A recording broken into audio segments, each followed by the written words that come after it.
A ver, el ruido es un agente de tipo físico eh, que necesita para que tenga sentido, requiere de una fuente sonora que genere el ruido, una vía de propagación, y vía de propagación se le llama a los medios a través de los cuales se puede transmitir el sonido, que esto se puede transmitir a través de los gases, de los sólidos y de los líquidos.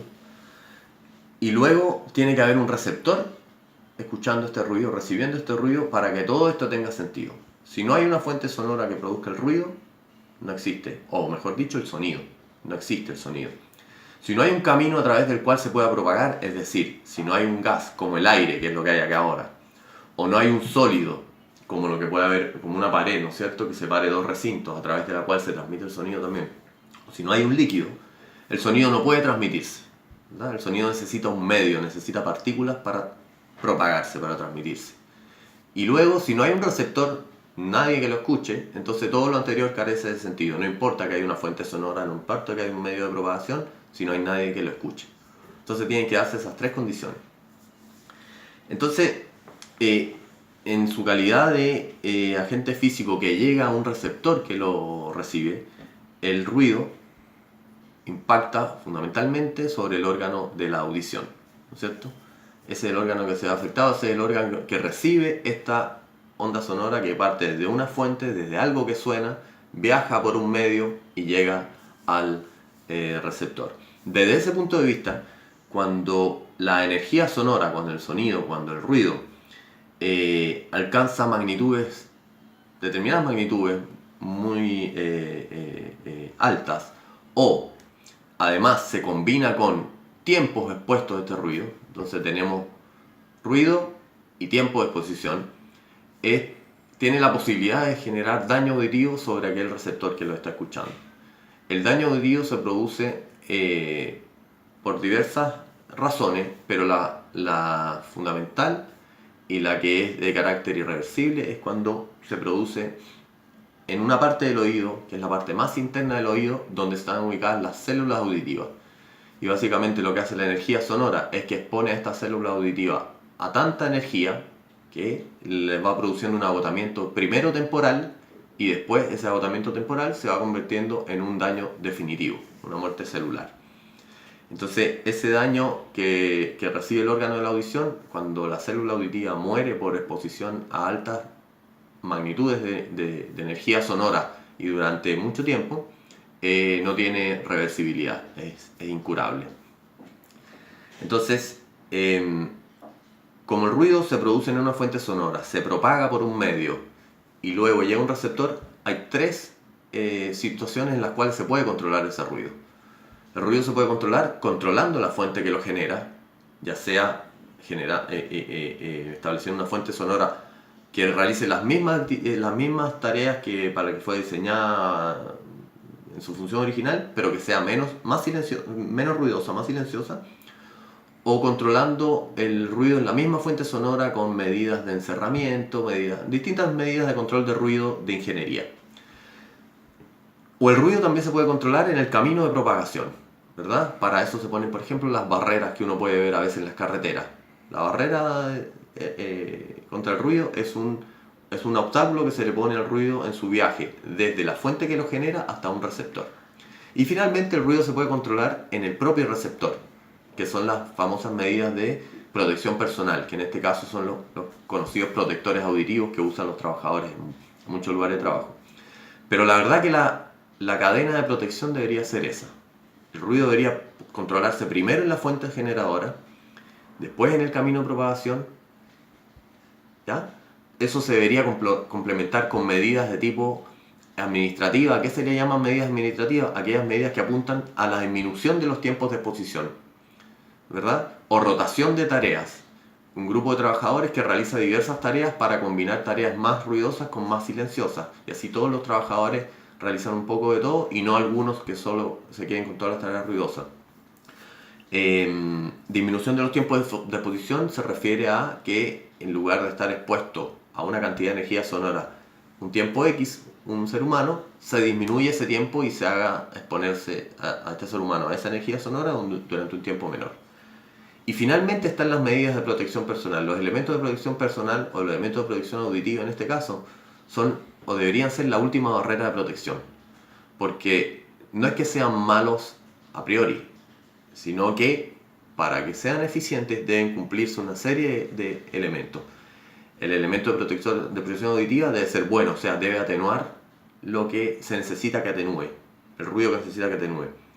Debe ser compatible con otros elementos de protección personal que se utilicen. Debe ser compatible con el ambiente de trabajo en el cual se utilicen. El ambiente puede tener elementos químicos, puede tener calor, puede haber frío, puede haber espacios confinados, etc. El elemento de protección auditiva debe ser compatible con la fisiología de la persona, su tamaño de oído, su tamaño de conducto auditivo, eventuales patologías auditivas que tenga como tendencia a las otitis, alergias. El elemento de protección auditiva debe ser, el trabajador debe ser capacitado en su uso correcto, debe ser utilizado el 100% del tiempo de exposición, es decir, se deben que cumplir tantos elementos para que sea efectivo que ha sido puesto por esas razones en el último eslabón de la cadena de protección. Eso más o menos en cuanto al ruido. Desde el punto de vista auditivo, como mencionaba, el órgano de la audición se puede afectar en diferentes etapas. Uno puede sufrir un daño en el tímpano, por ejemplo. Uno puede sufrir un daño del oído medio, en la cadena de los huesillos. Pero también uno puede sufrir un daño en el oído interno, ¿verdad? Por muerte celular irreversible de las células auditivas. Ese tipo de pérdida auditiva se llama sensorio neural, ¿verdad? Cuando el daño es a nivel celular irreversible. Cuando el ser humano está perdiendo la audición por muerte de las células auditivas, en primera instancia no se va percatando de esta pérdida, porque va perdiendo la capacidad para escuchar algunos sonidos que, por ejemplo, no interfieren en la comunicación humana, que es el principal sonido que el ser humano necesita escuchar, sino que le van dificultando escuchar, por ejemplo, algunos sonidos musicales, ¿verdad? Y hasta ese momento la persona no se ha dado cuenta que ya comenzó a tener una pérdida auditiva, cuando de hecho ya la comenzó a tener, ¿ya? Y esa pérdida auditiva no se recupera. Entonces cuando el ser humano se percata de que ha perdido la audición, ya la pérdida ha sido bastante grande. En el momento en que uno se percata de que ha perdido la audición, y básicamente los seres humanos se percatan de que han perdido la audición cuando escuchan con dificultad la conversación con otros seres humanos. Por ejemplo, la entienden mal o cualquier sonido extraño inmediatamente enmascara esa comunicación, y en ese momento, cuando nos percatamos de eso, ya el avance de la enfermedad ha sido muy importante. Ahora, ¿qué es importante destacar aquí? Que el ruido no es como un cáncer, no es como otras enfermedades donde yo detengo la exposición y la enfermedad sigue avanzando. Bueno, el ruido no es así. En el ruido se detiene la exposición al ruido, o sea, dejo de estar expuesto a elevados niveles de ruido y durante un tiempo determinado, dejo de estar en esa situación y el aumento de la pérdida se corta ahí. O sea, lo que perdí de audición ya no lo puedo recuperar, pero esto no sigue incrementándose si la exposición se detuvo. Entonces, detener la exposición, ¿no es cierto?, a ruido es una cosa sumamente importante, porque en cuanto yo la detengo, la disminuyo, etc., la enfermedad no sigue avanzando, se detiene inmediatamente ahí.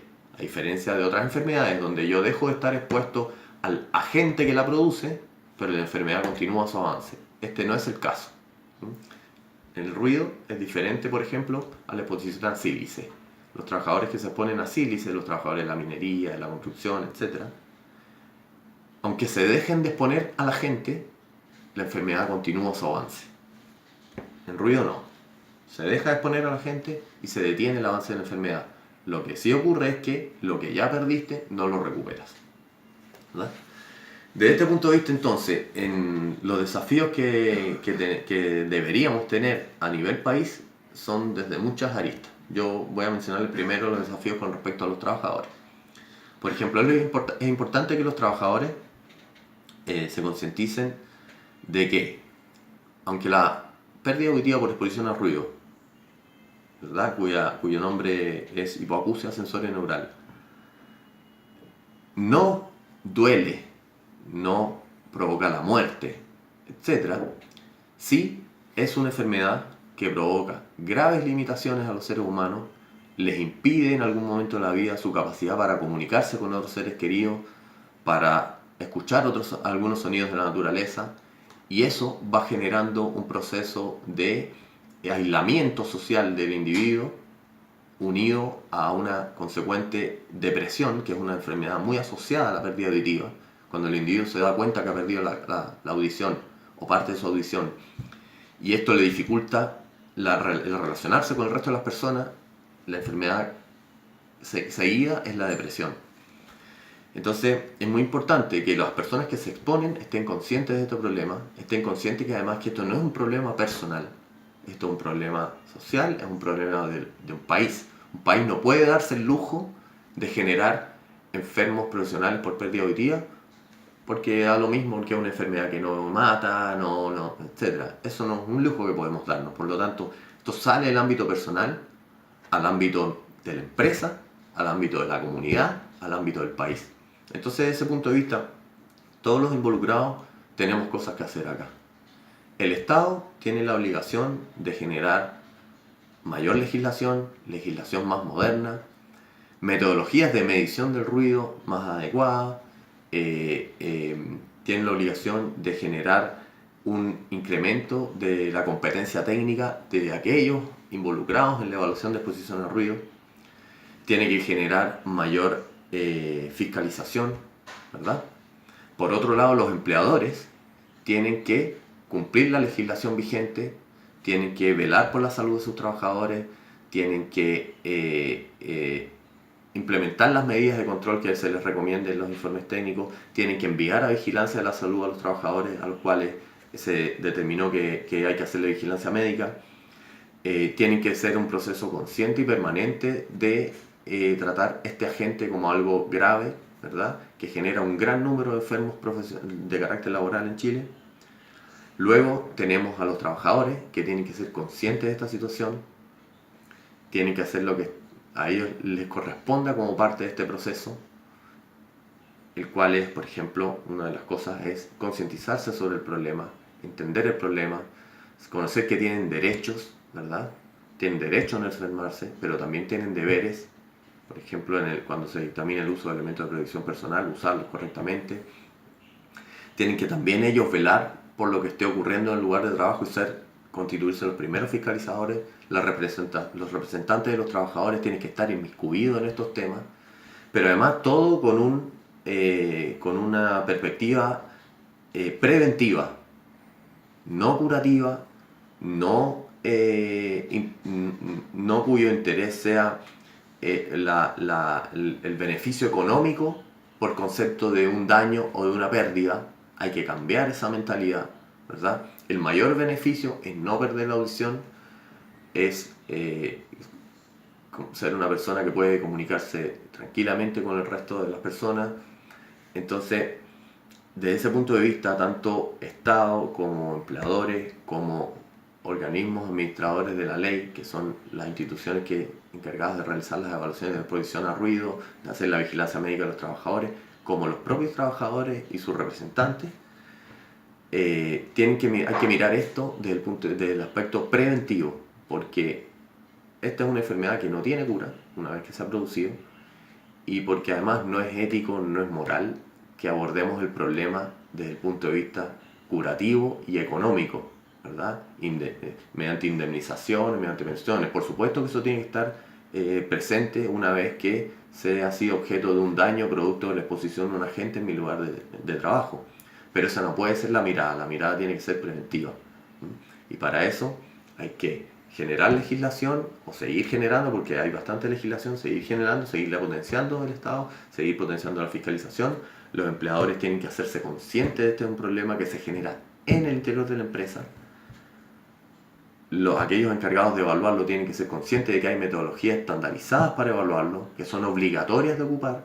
El ruido no se mide de cualquier manera, se mide como está establecido en los documentos de referencia del Instituto de Salud Pública de Chile, y los trabajadores tienen la obligación de empoderarse en estos temas, de hacer cumplir la obligatoriedad que tienen los otros en estos temas, los que miden, los empleadores, el Estado, y hacer su propio aporte mediante un proceso consciente de implementación de aquellas acciones que estén en sus manos implementar.